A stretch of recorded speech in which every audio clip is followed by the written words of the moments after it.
And we are back, Albayano Bateño. Siyempre, nagbabalik tayo para sa panibagong music video reaction. At siyempre, ngayon, dahil nga malapit ng Pasko, siyempre, marami nagre-request na i-check ko nga daw tong Merry Munchkin ng SB19. With collaboration nila to with Dunkin PH. No? So, siyempre, ilalagay ko yung link ng original video sa baba. At syempre, kung bago ka lang dito at syempre nagustuhan mo naman yung aking reaction video about mga songs ng SB19 at mga solo projects ng members nila, syempre, subscribe and click mo yung bell para updated ka sa ina-upload nating video every week, no? So, yan, syempre, huwag na nating patagalin pa, no? At syempre, disclaimer lang din, syempre, yung video ko na is reaction video. So, syempre, asahan nyo na may mga pause at syempre, konting breakdown din ng lyrics, no? Syempre, hindi mawawala yan dahil battle rap fan tayo, no? So, magkakaroon to ng maraming pause, possibly, and then syempre, may commentary. Kaya, ayun, check nyo yung original link na ilalagay ko kung ayaw ng maraming pause. So, ayun, huwag na nating patagalin pa. Check na natin to. SB19, Merry Munchkins. Let's go.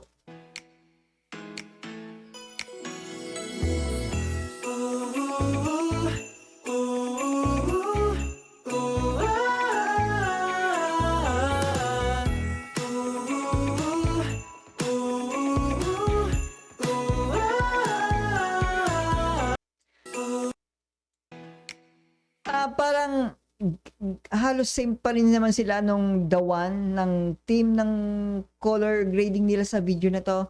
Siyempre kasi dahil nga switch yung mga product ng SB9 ng Dunkin Donuts, no? So I think same pa rin naman yon. Nabigyan ko ng video reaction yung The One, so ilalagay ko na rin yung link nun sa baba, no? So yep, I like this.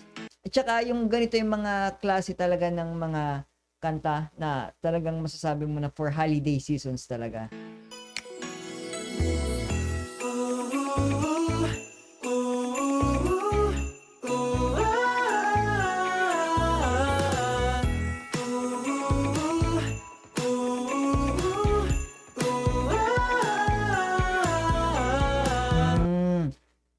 Kaya nasasabi ko lagi na nakikater talaga ng SB19 yung halos karamihan ng genre kasi magaling sila sa halos na tema ng kanta like gaya nito parang gaya nito na pang talagang pang holiday season or pang Christmas season, talagang nabibigyan nila ng magandang taste yung bawat kanta na ginagawa nila. I'm guessing na si SB19 na mismo yung nag-compose nito ng song na to for Dunkin PH, no? So yeah, kumbaga talagang versatile, yung versatility nila when it comes sa composition ng kanta. So, nabibigyan nila ng justice yon para sa akin, which is very good sa isang artist. Okay. Ganito. Ito yung ganitong yung sinasabi ko na gusto ko sa Dunkin Donuts. Yung mga ganito. Yeah. Especially this one. Ito yung, ano nga ba tawag mo dito? Yung, kalimutan ko, nabanggit ko yun sa The One na video. Ano nga ba yun? Basta, ganito, ito yun. You make me feel like a merry munchkin whenever I'm with you. Munchkins. Pambihira. Nasa title na pa. Munchkins. Okay. Merry Munchkins. With you. Friends are really wonderful, but special ones are few. Special I'm with you. Munchkin when you make me feel like a merry munchkin whenever I'm with you. Friends are really wonderful, but special ones are few. Friends are wonderful but special ones are few. Which is, I agree naman talaga doon. Marami tayong mga kaibigan pero iilan lang din sa kaibigan niya ang nagkakaroon talaga ng special na spot sa puso mo. Aminin natin 'yon na may mga ganun talaga sa buhay natin na may mga part ng buhay natin na talagang marami ng part ng buhay natin, especially sa kaibigan, sa mga tao na nakapalibot sa atin. Marami tayong kakilala, marami tayong friends. Pero syempre, may nag-i-stay na 1 or 2 or 3 na tao talaga yung talagang masasabi natin na kahit wala tayong communication sa kanila sa matagal na panahon, nasa puso pa rin natin na pag nakikita natin sila, talagang iba yung feeling na nararamdaman natin, iba yung excitement na nararamdaman natin once na makita natin sila or ma-meet natin sila for the longest time na di natin na matandaan. So which is true. Totoo naman yun. You are so sweet like a merry munchkin. You make my dreams come true. And when we're together, I'm a merry munchkin too. Ang sweet mo naman, high and sweet mo rin, para tayong merry munchkin. Ang gusto ko talaga sa Merry Munchkins, hindi talaga siya sobrang sweet naman talaga. Hindi ko alam kung yung mga ibang flavor talaga ng Munchkins is that sweet, pero yung sinasabi ko, yung chocolate Munchkin na may sprinkled siya ng parang orange something powder or crumble something na ganun, yun yung pinaka-eksaktong tamis na hindi talaga sobrang tamis na masakit sa lalaman. I like that kind of flavor. Hindi, saktong tamis lang. Ang saya ng Pasko nang dahil sa'yo, Merry Munchkin, Merry Christmas, Merry Christmas! God, steady, bro. Dahil sa'yo, Merry Munchkin, Merry Christmas, Merry Christmas, Merry Munchkin to you. Yung background na tunog talagang sobrang Christmassy season talaga no. Talagang pag narinig mo yung parang I think parang bell ba yun? Something or parang lyre. Mga ganong style lang tugtugan, yung mga ganong elemento. Talagang maramdam mo yung Pasko no.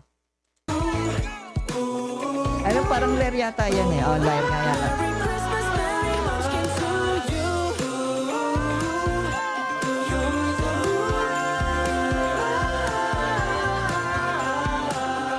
Ito talaga, ito yung talagang paborito kong Munchkins talaga. Kahit hindi ako nagsasawa na kumain ng ganito. Ito, na-try ko na, which is okay lang sa akin. Ito din. Pero may isang particular talaga na pag nakita mo siya doon sa estante sa 7-Eleven, na pag may nakita kang ganyan, alam mo na pag nakita mo yung ganitong kulay, alam mo na yan na talaga automatic yung pipiliin mo. Hindi na kung magawala ka ng alinlangan Alam mo yun? Alam, pag bukas mo doon sa glass na nilalagyan ng estante ng Dunkin no? Pag bukas mo doon, alam mo na naka-target lock na agad yung naka-target lock na yung mukha mo yung mata mo doon sa Munchkins. Ako ganito ginagawa ko Pag nakita ko, uy, may Munchkins pa. Ito, ganitong flavor. Naka-target lock na yan. At wala, kumbaga hindi ko na kailangan pang isipin kung anong nito. Mga ganyan lang ako. Which is, well, let's say, sabihin natin, may mga kaibigan talaga tayo na minsan pinipili din naman tayo na gusto nating samaan, di ba?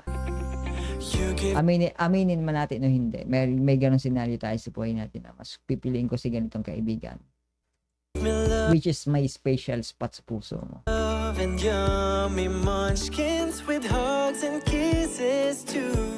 You make me feel so happy. I'm so in love with you. You give me love and yummy Munchkins with hugs and kisses too. You're as sweet as sugar. My Munchkin, I love you. As sweet Ano? as sugar. My Munchkin, I love you. From Munchkins, you're like a sugar from Munchkins out of you. Sweet mo naman, high and sweet mo rin, para tayong Merry Munchkin. Ang saya ng Pasko nang dahil sa'yo, Merry Munchkin, Merry Christmas. I think siguro ngayong Pasko mag-Munchkins na. Di ba? Mas nakakatipid pa yun, hindi ka mapapagod. Bumili ka na lang ng 7-Eleven, umorder ka na lang, no? Mag-Dunkin ka na lang. Merry Practical na yun, hindi ka na mapapagod. Christmas, Merry Munchkin to you. Ang sweet mo naman, hayang sweet mo rin para tayong Merry Munchkin. Ang saya ng Pasko nang dahil sa'yo, Merry Munchkin. Merry Christmas. Alam mo yung gusto ko talaga sa SB19 na kahit nagbi-video, music video sila, hindi pa rin nawawala yung pagka natural na makulit nila yun. Ang saya ng Check mo yung dalawa dito sa likod, si Josh tsaka si Ken tsaka si Justin. Pasko nang Ito yung dalawa. dahil sa'yo, Merry Munchkin. Merry Christmas. I think hindi yan kasama sa script yung paggaganyan nilang dalawa, paglalaro nilang dalawa doon. Alam mo yon? Merry Munchkin. Ang I guess kumbaga, sige gawin nyo lang kung ano yung gusto nyong gawin. Ganun eh. saya ng Pasko nang dahil dalawa, sa'yo, dalawa. Merry Munchkin. Merry Christmas. Merry Christmas. Merry Christmas, Merry Munchkin to you. Yeah! Ang saya ng Pasko nang dahil sa'yo, Merry Munchkin. Merry Christmas. Merry Christmas, Merry Munchkin to you. Merry Christmas, Merry Ang ganda nung pagkakaano din eh, no? I like this kind of videos. Sabi ko na nga, gusto kong matuto na mag-edit ng mga ganitong style. Mga ganitong type of video. Munchkin. Damn. I like this frame talaga. To you. I like this shot. Although alam natin na CGI yan, pero You're the I don't know, parang sa simpleng bagay lang na-amaze na ako. Ewan ko. Na-appreciate ko lang yung creativity ng ganito. Pag ganito na, alam ko kasi hindi naman kasi madaling gawin yan. Ewan ko sa iba, pero syempre mga expert yan. Sasabihin, madali lang yun. Madali. Pero ako, since na hindi ako ganun kagaling mag-edit ng video, I appreciate everything na mga ganitong klase ng output.